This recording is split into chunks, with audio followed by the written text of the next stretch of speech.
আম্মু তুমি ওকে মারলা কেন? ছিলিস সারাদিন? চাচি আম্মা, রিয়া তো সারাদিন আমার সাথে। চুপ করো, আমি তোমার সাথে কথা বলছি না। কি হলো, সারাদিন কোথায় ছিলি বল? শিমুল ভাইয়ের সাথে একটু গ্রাম ঘুরে দেখতে গেছিলাম। লজ্জা করে না এটা বলতে? হ্যাঁ, ওদের সাথে আমাদের যায়? কোথায় ওদের স্ট্যাটাস, কোথায় আমাদের স্ট্যাটাস? একটা অশিক্ষিত গ্রামের আনপাড় ছেলের সাথে তোর এত কিসের মেলামেশা, আমি তো বুঝলাম না। চাচি আম্মা, আমি আপনার নিজের মায়ের মতো দেখি, আপনি আমার এত ছোট করে কথা বলতেছেন। তাছাড়া রিয়া তো আমার চাচাতো বোন, আমার সাথে কথা বলবো না কেন? আরে কিসের চাচাতো বোন?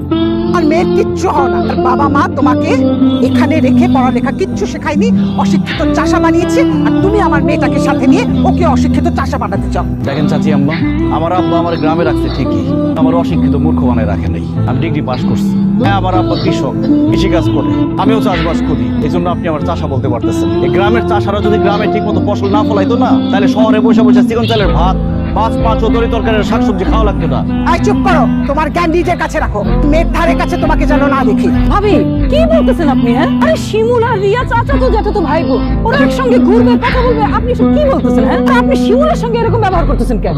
আপনি তো ওইভাবে অপমান করতে পারেন না ভাবি। কি পারি না পারি সেটা তোমার কাছ থেকে শিখতে হবে না। স্বামীর সংসার তো 2 বছরে করতে পারবে, লাথি মেরে ভাইয়ের ঘরে এসছো, এর লোকের মতো থাকো।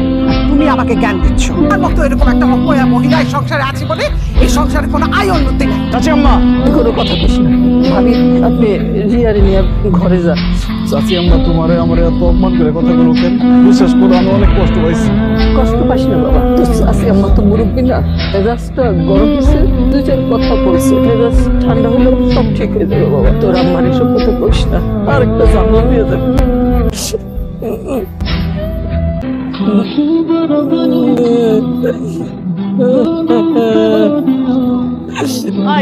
তখন থেকে দেখতেছি তোর মন খারাপ, বাদ নিয়ে তুই গাছটা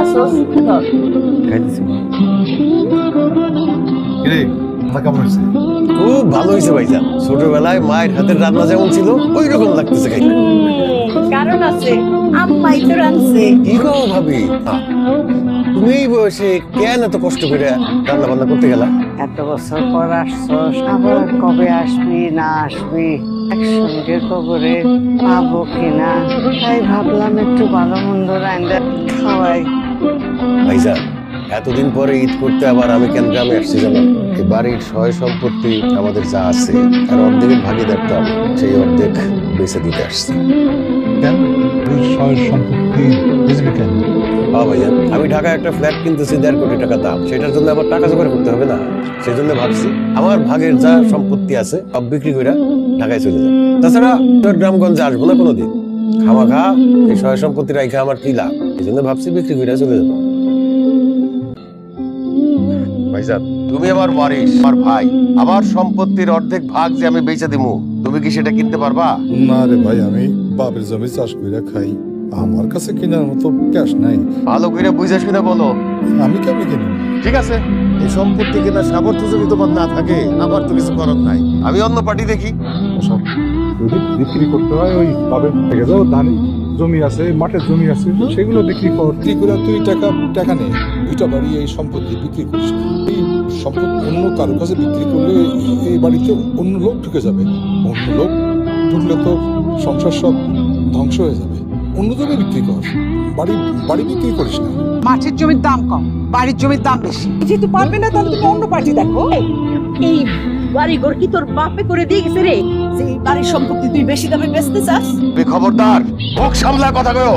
মুখ সামলায় তুই কথা কইস, আর রাইতে থেকে তোর উল্টা পাল্টা কথা শুনতাছি। এই এখানে কি কোনো বাড়ি ঘর ছিল? কিচ্ছু ছিল না, এটা ছিল একটা বিল। আমি আমার বাপের বাড়ি থেকে টাকা এনে আমার স্বামীরে দিছি। আমার স্বামী মজুরি খাটাইয়া 3 রাত নিজে খাইটা বাড়ি করছে। আমি কোমরে শাড়ি কইজা জুগালি মহিলাকে মতো টুকরিতে করে মাটি আইনা পানিতে ফেলাইছি। এই তুই কই আসলি রে? ছোট বড়। হ্যালো শিমুল ভাইয়া। কি আপু? দাদি আর নাই, দাদি মারা গেছে।